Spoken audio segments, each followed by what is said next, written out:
إلهي أنت ثقتي في كل كرب ورجائي في كل شدة، وأنت لي بكل أمر نزل بي ثقة وعدة. كم من هم يضعف فيه الفؤاد وتقل فيه الحيلة، ويخذل فيه الصغير ويشمت فيه العدو. هلا بنات، شلون كان اخبارك؟ ان شاء الله بخير، ورجعت لكم فيديو جديد.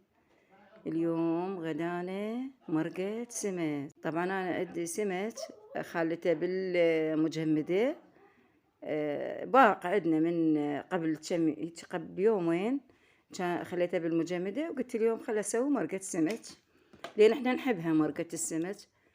فبالبداية خليت البصل، وهذا عندي شبنت ثارمته،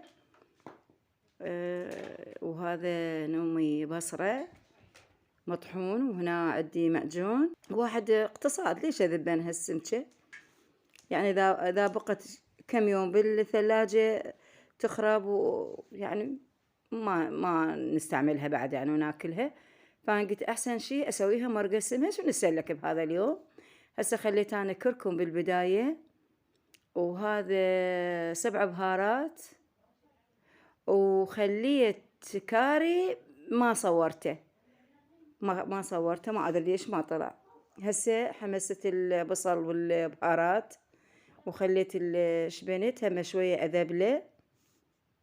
وهسه عندي المعجون احمسه على مود شني يوخر تروح الزفارة من عنده.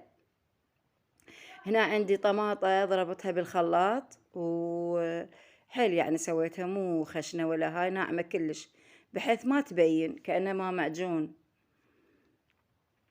بس طلعت مرقة تجنن. وهسه عندي هاي سنين ثوم بعدين اخليهن. دائما انا من اسوي مرقة السمك اخلي ثوم عليها. هسه خليت اني النوم بصرة المطحون. طبعا هذا النومي احنا مجربيه مو مر كلش طيب، وبحيث ما خليت من هذا النوم الكبار يعني ما مفتوح. هسه خليت ماي فاير. هنا عندي خليت نص استكان تمن، نقعته بماي حار، غسلته ونقعته بماي حار. حلو التمن ويا المرقة. هنا هي جاي تسبك الصلصة يعني كلها. وهسه راح اخلي السمك. هذا السمك شوفوا.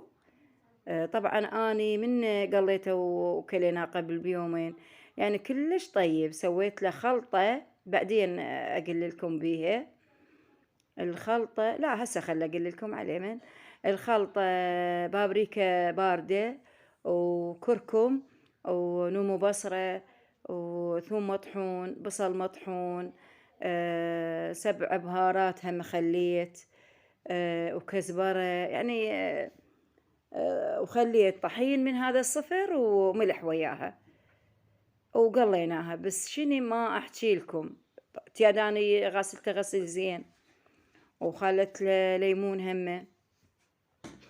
هسه انا منقعه تمن، لان بالعائله يعني عندنا شخص ما ياكل مرقة السمك، فسوينا تمن وزلاطة همه، زلاطة خس وليمون. هنا غسلت ملابس، غسلت ملابس الدوام، يعني هاي خاصة للدوام كلها هاي الملابس، بحيث بالتصوير ما المونتاج ما طلعتهن كلهن. قبل هذا الحبل حبل، وورا هذا الحبل هم حبل.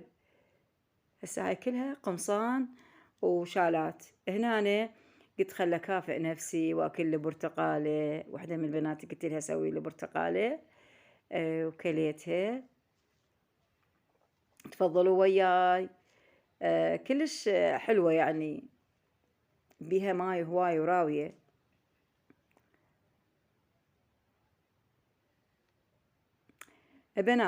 بناتي خواتي صاحباتي، ذا عتشن سمت باقي لا تذبن، سووا مثلي. هنا عندنا الزلاطة مثل ما قلت لكم: خس وليمون وطماطة وخيار وفليفلة، هاي الخضرة احنا نسميها فليفلة شلون اللبنانيين، وهسه كمل غدانة والحمد لله والشكر، وما أحكيكم عن المرقة كلش طيبة. وهاي الزلاطة يمكن ما أدري هاي شوفوها الليمون أنا ما عصرته، من نريد نتغدى يلا نعصره، هو الملح أخليه، لأن إذا أخليها من وقت تذبل الزلاطة. وهذا الطرش سويته بالقناة ما أحكي لكم عنه، يجنن. طبعا عندي وصفة ثانية هم باللهانة، بس باللهانة الحمراء، هم راح إن شاء الله على يوم أنزل لكم الطريقة وجربوها مثل ما أنا سويتها. يعني هي من المقبلات تعتبر. وهنا تغدينا والحمد لله والشكر. وهنا بيومها بالليل سوينا حفلة مال تخرج مال بنتي الكبيرة رملة الله يخليها ويحفظها، من تخرجت من السادس إعدادي العلمي، وانقبلت جامعة قسم التخدير، والله يوفقها إن شاء الله، والله يخلي بناتكم إن شاء الله، الله يفرحكم بيهم. سوينا حفلة عائلية صغيرة بيناتنا بالبيت. هاي الكيكة وهذا إزنود السيت وعصير وبيبسي والحمد لله والشكر. واللي هنا ينتهي الفيديو مالنا.